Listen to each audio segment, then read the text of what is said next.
En esta oportunidad vamos a escuchar al analista Jaimito, quien mencionó que fue el comunismo quien ha desarrollado a China. Y hoy Puno se ha dado cuenta que el enemigo es el Estado y la Iglesia en Puno. Hoy ha dicho que Puno es un ejemplo para el Perú. También hoy la misma población está exigiendo que se deberían organizarse para reclamar su derecho y lanzar sus propios candidatos al Congreso. También Jaimito ha dicho que hoy las Fuerzas Armadas en el mundo sirven de aparato al capitalismo para defender sus propios intereses. Vamos a escuchar pasajes del análisis que realiza Jaimito con este caso. Deng Xiaoping tenía que instaurar el socialismo. No lo hizo, traicionó, restauró el capitalismo. Y ahora la China está como está, ¿gracias a qué? ¿Al comunismo o al capitalismo? Al comunismo, pues, compañero, porque el capitalismo no lo iba a desarrollar. Por eso es que Mao lo hizo. ¿Me dejo entender, amigo? Y ahora en la China, ¿qué hay? Lucha de clases. En la China sigue el Partido Comunista luchando contra el falso Partido Comunista de Xi Jinping. Eso es. Pues ellos han traficado con el Humacán. Ahí no está. Patria Roja, ¿qué dice? Soy marxista-leninista. Ahí no está Cerrón, que dice, soy marxista. Y en la práctica casi se apuesta con la derecha. Ese es el tráfico que hacen ellos para decir que el comunismo no existe. Falso, compañero. El comunismo está a la orden del día. Por eso la lucha de clases. Bien, ¿alguna otra participación, amigo? A la altura de esta coyuntura, ¿cómo avanzamos? Bien, ahí está. Yo, mi solidaridad y mi apoyo al pueblo puneño. De repente el pueblo puneño no se dará cuenta de lo que está haciendo, pero yo sí me doy cuenta y yo lo apoyo. Hoy, Puno en la práctica, ¿qué ha dicho? En la práctica, Puno se ha dado cuenta que el enemigo es el Estado. Puno se ha dado cuenta en la práctica que el enemigo son los partidos políticos. Puno se ha dado cuenta en la práctica que el aparato represivo no cumple con cuidar el orden y los separó. Y ahora se está dando cuenta que la iglesia los estafa y ya se están yendo a las iglesias. Entonces, amigo, ¿cómo se llama esa política? Ese es el socialismo, pues, compañero. Ahora lo que le falta a Puno es desarrollar su industria. Por eso Puno ya dijo, se va el Estado. Me dejas el litio, el estaño, el uranio, el agro, la ganadería, el ganado, me dejas todo eso que yo soy el que voy a administrar. Y en Puno, ¿hay gente proba o no hay? ¿Hay gente capaz o no hay? Porque el Estado dice, no, ustedes son incapaces, yo solamente puedo hacerlo, ¿te das cuenta? Eso es lo que dice. Y hay gente que dice, sí, yo soy incapaz, hazlo tú, ¿te das cuenta? Oiga, en Puno hay administradores, hay abogados, hay arquitectos, hay de todo. Y son ellos los que están guiando. Pero son gente identificada con el pueblo. ¿Me dejo entender? Y eso va a hacer que Puno empiece a desarrollar la micro, la mediana, la gran industria. Y le va a costar un conflicto social. Ahí no está. Mira lo que ha pasado en Puno. El 5 de agosto, antes que la radio estado de emergencia, todo este mes lo están sitiando para ocuparlo. ¿Qué te parece? ¿Por qué? Porque no puede con el pueblo que está tomando sus recursos. Y por lo tanto, ya no va a penetrar un solo inversionista, ya no va a penetrar un solo capital, porque los que ingresan a saquear y a robar. Entonces, compañero, creemos que lo que está haciendo Puno es un ejemplo. En América Latina es un ejemplo. En el Perú y las demás regiones se están dando cuenta y están haciendo lo mismo. Hasta ahora ya se han puesto de acuerdo 9 regiones y eso se está extendiendo. Tal es así que un ministro no puede ir. Tal es así que un congresista no puede ir. Un fiscal, un juez no puede ir. Y menos la extrema derecha. Eso es tu compañero. Y hay que apoyar eso. ¿Te das cuenta? Bien, bueno. ¿Seguirá el conflicto entonces del Estado? Sí. Yo quería preguntarle, las ideologías foráneas el Estado, ¿no? El Estado en su conjunto, con todos los ministerios, son los encargados de este sistema que la verdad no sirve. No sirve, ¿por qué le digo? Porque en sí está para tener mejor a las personas en salud, en educación. En otros países la educación y la salud es la prioridad, pero en este país no, porque no tenemos ni salud ni educación, que es lo primordial. Yo le quisiera pedir a usted, señor Jaimito, que explique de los presupuestos en salud, especialmente, porque ¿qué pasa? Son muy deficientes. Las personas están muriendo en los hospitales, incluso los pacientes con alto riesgo que están en los hospitales, tanto como diferentes hospitales, ¿no? Pero el que tiene más riesgo, ¿no? El INEI, que es del cáncer. Yo veo que, la verdad, los pacientes no les están llegando medicamentos, no les está llegando lo necesario.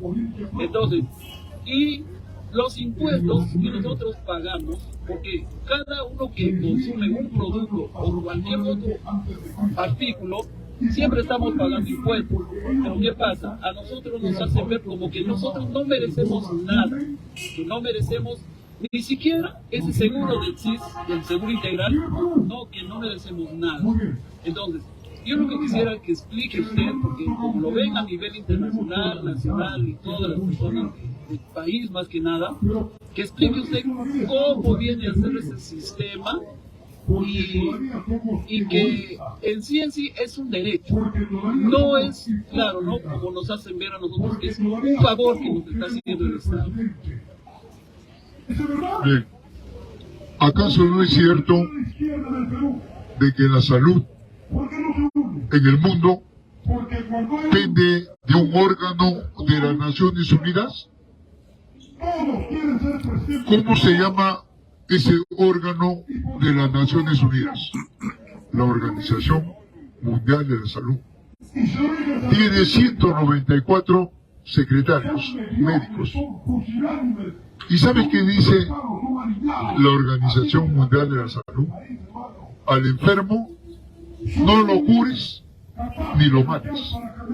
Manténlo enfermo, porque si lo curas y lo matas, ya no va a funcionar el mercado de fármacos, de medicamentos, de medicina, las clínicas, etc. Entonces, la salud en este sistema capitalista y obviamente en este estado es un mercado donde la Carta Magna justifica, porque esta Carta Magna tiene una piedra angular, que es el marco económico, y el marco económico dice libre mercado para propiedad privada. Es decir, la educación está en manos de una mafia. ¿Por qué? Porque el Estado no lo conformamos nosotros. El Estado lo conforma grupos de poder económico al servicio de las grandes transnacionales y de las grandes corporaciones. Nosotros no conformamos el Estado, nosotros conformamos el pueblo, que está sometido a esta gran burguesía que controla el Estado y los recursos lo ha puesto en manos, vuelvo a repetir, de los grandes monopolios, de las grandes transnacionales y de las corporaciones. Es eso. Y la única manera que podemos deshacernos de este Estado es lo que está haciendo Puno. Puno está tomando sus recursos, ellos van a exportar, ellos van a vender, y esos recursos van a servir para una buena educación, para una buena salud, para un buen trabajo, porque van a desarrollar la micro, la mediana y la gran industria. Y eso no va a permitir el Estado, no va a permitir el capitalismo. Y eso va a atravesar por una lucha, por una guerra. Igual las demás regiones. Y en el mundo entero es eso. No solamente acá, en el mundo entero. Entonces, el problema es que Puno al margen de sus idiomas, al margen de la sangre, está viendo en el camino que hay aymaras, que hay quechuas, que hay nativos que se rebelan contra su clase y se pasan al capitalismo. O sea, el problema no es de lengua, no es que tú seas serrana, india, no, el problema es de clase. Y si no, ahí está Toledo, pues, Pachacuti, ¿a quién sirvió? ¿Al aymar o al rico?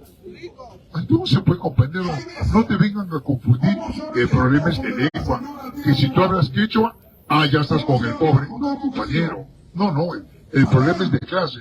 ¿Y qué es clase? El lugar que ocupas y la labor que desempeñas.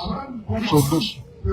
Y para que tú puedas esclarecerte, tienes que pasar por un marco reivindicativo, luego político y luego ideológico. ¿Qué es eso?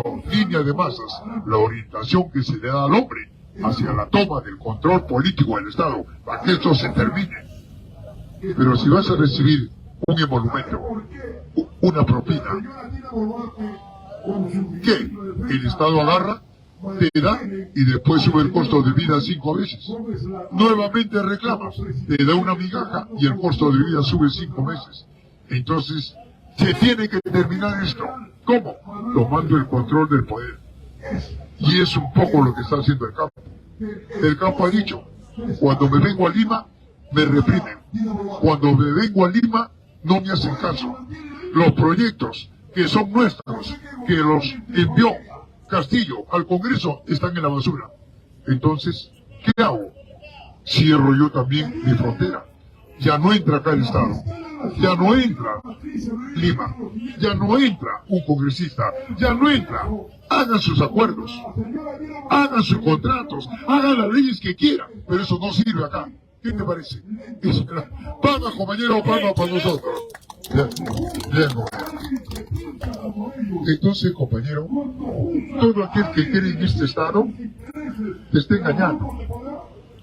Porque este Estado, amigo, desde que se instauró, sirve a una clase dominante, sirve a la propiedad privada.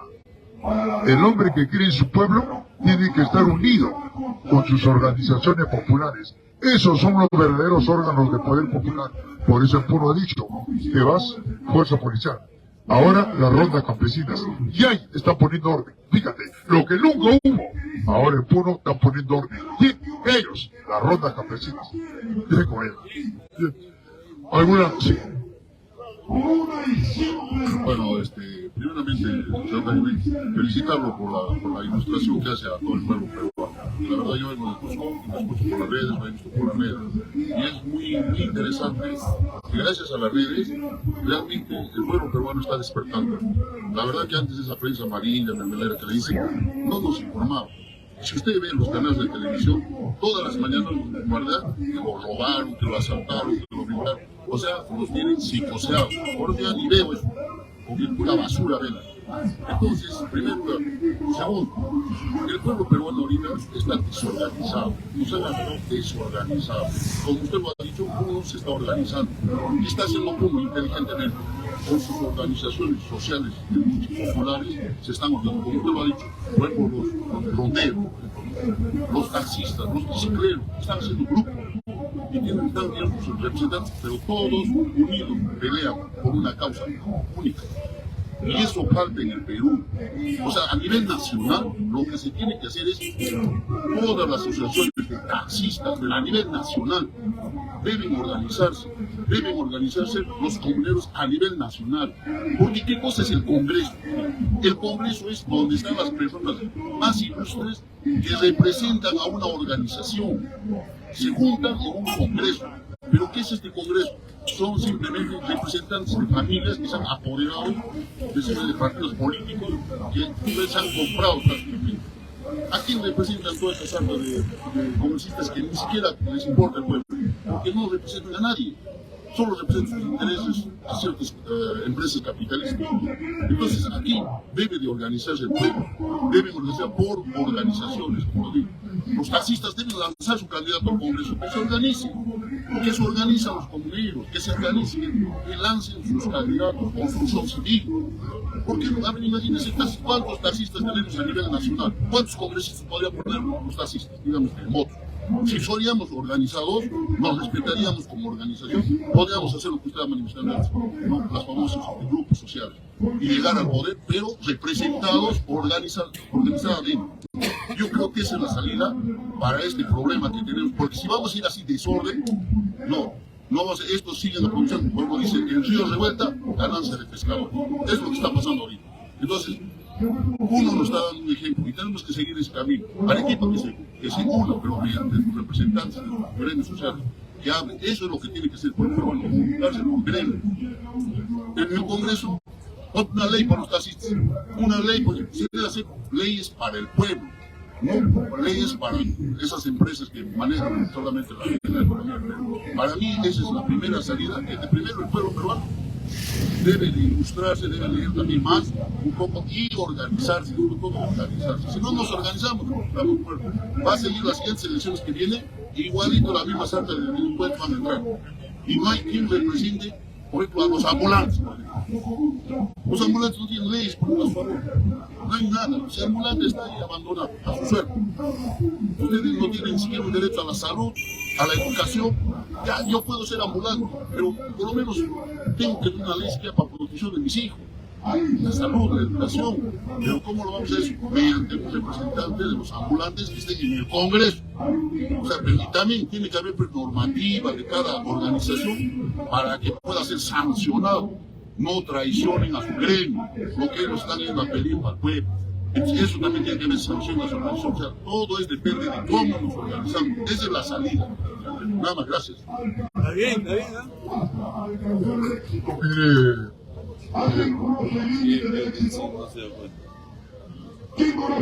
La historia dice que toda organización hasta ahora que ha participado en las elecciones ha tenido que alinearse al capitalismo. La historia dice que las elecciones la maneja y la controla una clase dominante instaurada en el Estado, los grupos de poder. Usted hace una organización para participar a las elecciones, usted hace sus candidatos preliminares. ¿Quién hace oficial esos candidatos? El Jurado Nacional de Elecciones. Y el jurado no es tonto. El jurado dice, a ver, asesores, investiguen a este candidato. ¿De dónde viene? ¿Qué hizo en su carrera política? ¿Ven todo? Ah, no, este no va. ¿Con quiénes se queda? Se queda con lo que sirve al sistema. Y si por ahí alguien quiere hacer algo contra el sistema a favor del pueblo, ahí está, Velasco.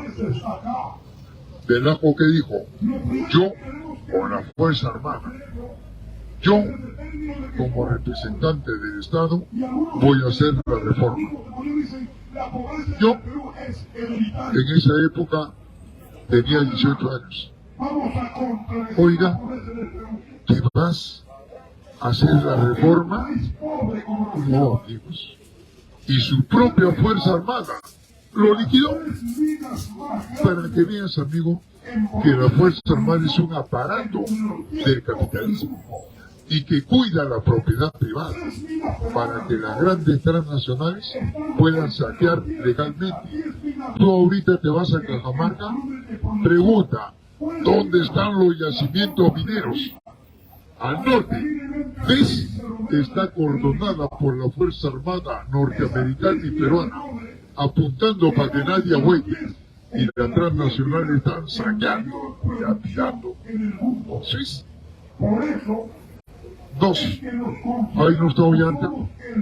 ¿Qué dijo? Voy a desarrollar el país. Lo llamó el gringo y le dijo, soldado, acá se respetan las órdenes. Sí, patrón, ¿qué hago? Cámbiame ese programa por una hoja de ruta. Y la cambió. Ahí no está Castillo. Yo acá, en la plaza, he desarrollado el programa de Castillo. Yo he explicado qué es nacionalismo, qué es estatismo, qué es la apropiación de los medios de producción, qué es una política asistencialista de subsidios y qué es una economía directa, qué es una economía. Yo le he explicado y yo al último dije, esto no lo va a poder desarrollar Pedro Castillo. Yo lo decía a cada momento. Dicho, lo sacaron ilegalmente. Entonces, ¿qué te está diciendo la historia? La historia te está diciendo que la única manera que tú puedes desarrollar tus recursos y tú como ente productor es tomando lo que te pertenece. Y eso es lo que está haciendo Puno. Ha desconocido al Estado, ha desconocido a los partidos, son ellos los que están tomando. Pero eso, lo que usted dice, se tiene que hacer organizadamente. Y yo pregunto, puede hacer desorganizado, sí. como Puno, organizado. Claro. El mismo representante de taxistas, Así es. todos organizados, vamos a la lucha, pero organizados, no puede hacer nada. Así es. Y ahí sí podemos hacer lo que usted ¿Y Puno está organizado o no? Está organizado, sino de que en Puno, como hay un proceso, se está viendo quiénes son los que no están de acuerdo. ¿Y acaso son gringos? ¿Acaso son no? Son aymaras. Ahí está ese alcalde, que siendo elegido por su distrito, por su comunidad, hizo lo que le da la gana. Se vino acá a hablar con Dina y allá pasó por un juicio popular. ¿Quién te ordenó? ¿Te das cuenta? Entonces, en el camino se va depurando y está quedando lo mejor, la nata. Es eso, el proceso. Y eso. Justamente, ¿por qué se da caso de Antumar? ¿Por qué? Porque no la las organizaciones sociales de manera organizada. Oye, señor, él simplemente ha sido un movimiento así, de desorden. Y esto va a seguir pasando con las próximas elecciones. Si no nos organizamos, va a seguir igual. Sí, pero hace poco dije. ¿Pero te vas a organizar qué? ¿Con candidatos? No, Sí, un ratito. Yo pregunto, si Puno ya tiene sus recursos, si Puno va a empezar a desarrollarse, si Puno tiene hombres probos, ¿para qué va a postular al Estado? ¿Para corromperse? ¿Para que lo compre? ¿Para que lo elimine? No, pues compañero, estamos hablando de Puno.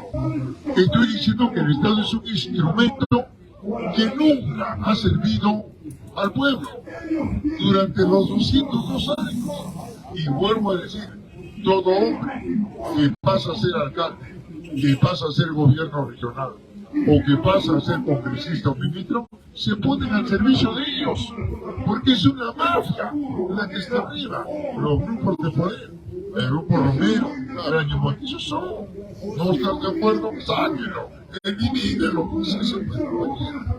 ¿para qué este Estado? Ya no sirve. Pero yo le digo a usted, dígame, ya usted dice, ¿quién va a representar? Yo le pregunto, ¿quién va a representar a Perú?